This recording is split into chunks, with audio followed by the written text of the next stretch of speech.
Praise the lord. దేవుడి నామానికి మహిమ కలుగును గాక. ప్రకటన గ్రంథము 13వ అధ్యాయం 18వ వచనంలో బుద్ధి గలవాడు మృగము యొక్క సంఖ్యను లెక్కించగలడు, అది ఒక మనుషుని సంఖ్యయే అని ఉన్నది.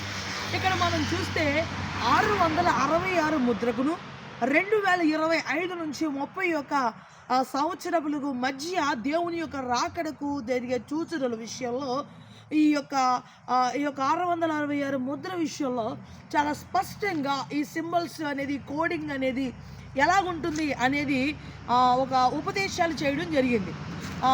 ఒక పార్ట్ 1 పార్ట్ 2గా చేయడం జరిగింది. కాబట్టి ఈ పార్ట్ 2 కొరకై పార్ట్ 1కి వేరే వీడియో చేయడం జరిగింది, దాని కింద లింక్ ఇవ్వడం జరిగింది. ఇది పార్ట్ 2 కొరకే.